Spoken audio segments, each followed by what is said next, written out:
Well, hello, and I'm very pleased to be able to present this demonstration of the proposal by a new organization called Action for a World Community for Food Reserves. And this is our proposal to avoid acute hunger in the world. Now, the demonstration comes in two parts. The first part is a diagnosis, and the second part is the proposal itself. Now, what is causing the problem of acute hunger in the world? For us, we consider that the world is now a single market when it comes to cereals and grain. Most countries of the world have liberalized their grain sector, and we can talk of a single world market for grain. Now, in this single world market for grain, there is of course a price, and for many years the price was fairly stable, around about 100. But then, starting 5 years ago, we saw volatility, and the overall direction of this volatility is to push prices up. Now, the price of grain in the world market, like any commodity in any market, is determined by two forces: supply, which we represent on the bottom here, and demand, which is represented on the top. Beginning 5 years ago, we saw that there was an increase in demand caused by the greater consumption of biofuels in the United States, and this pulled up the price. Sometime after that, there was a bad harvest in Russia and Ukraine. This reduced the supply of grain onto the world market, and as a result, the price increased further. After this, there was increased demand by India and China for grain as they became richer and demanded more meat and milk, and this extra demand pulled up the price further. And then more recently this year or last year, we saw a very bad harvest in the United States. Thus the supply onto the market was reduced, and this pushed up prices a little even further.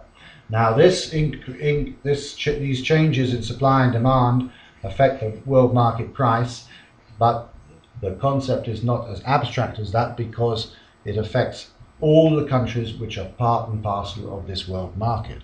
And let us consider one such country, a country such as Malawi. Here, if the world market price is at 100, it means that the price for the farmers and consumers of Malawi is also 100. If the world market price goes up due to an event in Asia, then the price on the Malawian market also goes up. If the supply falls in Ukraine and Russia, forcing the price up even further, then the price in Malawi is similarly affected, because Malawi is an integral part of the world market. And this is not a problem until such a point where the price in Malawi simply becomes unaffordable for the people, and then the people become unhappy, angry, and can riot. So the world market price, of course, does not always stop at this level. It can go even higher still, and then we find even richer countries can find it difficult to afford grain, and then we find even more countries and more citizens becoming angry. So this is our diagnosis. Our diagnosis is that countries all around the world are now integrated into a single grain market, and the price on the single grain market is determined by two forces: supply and demand, and the prices are transmitted all around the world to all countries that are integrated into this market. The problem arises because in poor countries they cannot afford to pay more than a certain level. So that is our diagnosis of the problem. Now I will come to our proposal. We are proposing something which is not in fact new. It was proposed in the 1940s by the first Director General of the Food and Agricultural Organization, John Boyd Orr, but for various reasons the proposal did not get off the ground. 70 years later, we believe that it might be useful to revisit his proposal, which was for a global food reserve. This is what we are proposing. Let us say that 4 countries would be interested in starting such a reserve. Let us take, for example, Mozambique, South Africa, Malawi, and let us say the European Union was also interested in participating in this proposal.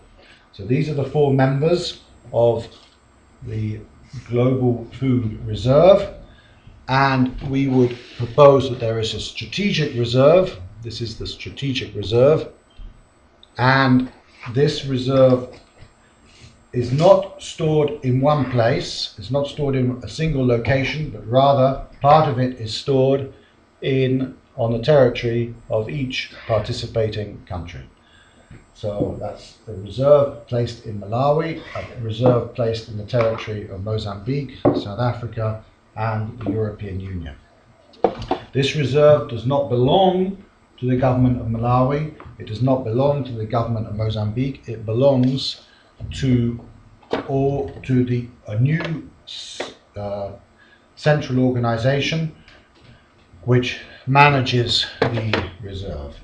Now, the obvious organization to manage such a global food reserve, we believe, would be the Food and Agriculture Organization, since this has the experts, it has the knowledge, it has the understanding of how markets work, and of course all the countries of the world are already members of the Food and Agriculture Organization.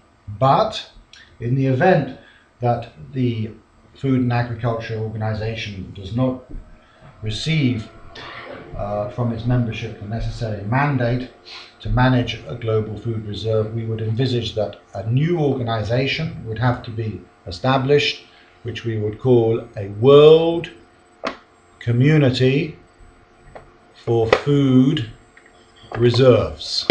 And this would be the central organization.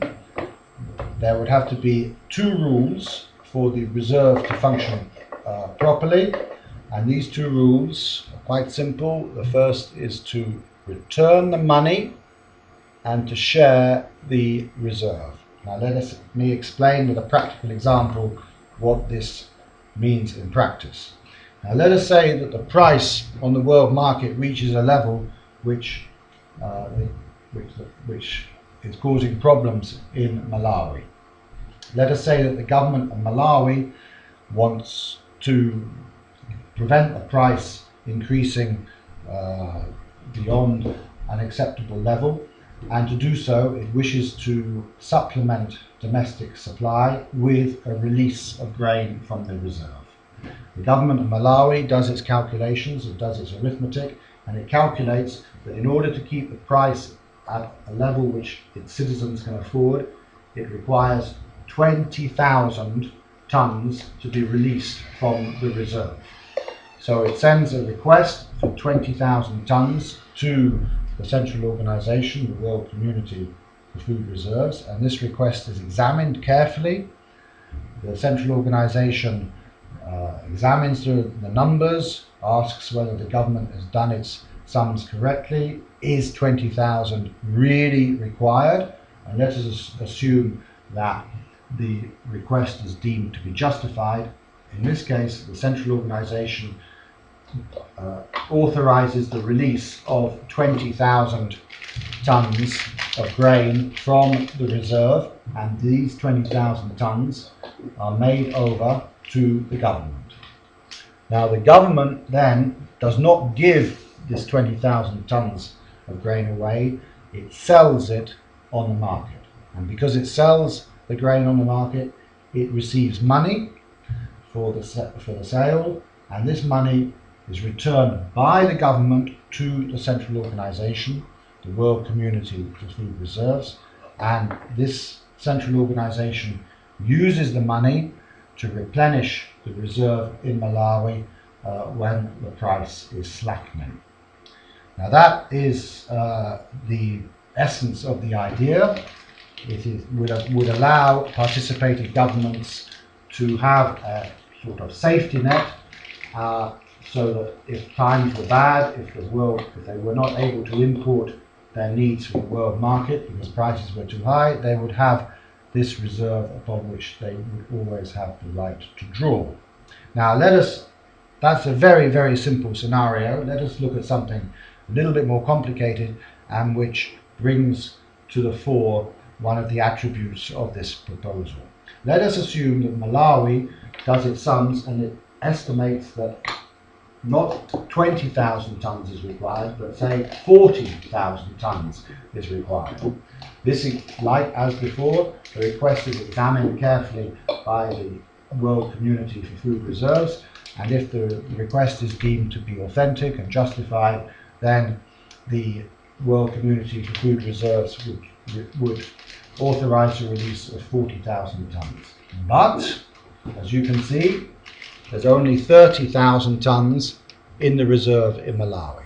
So in an instance like this, the World Community for Food Reserve would authorize the release of 10,000 tonnes from the next nearest neighbour, in this case Mozambique.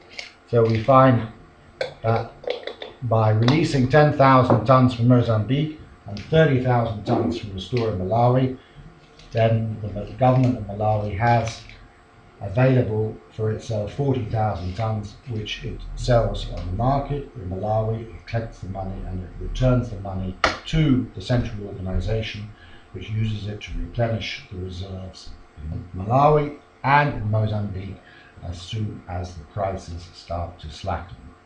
So this, ladies and gentlemen, is the essence of our idea. There are a lot of details which I can go into, but the essence is to have a global food reserve which all countries can call upon as and when necessary, according to the level that they can afford to pay on the world market.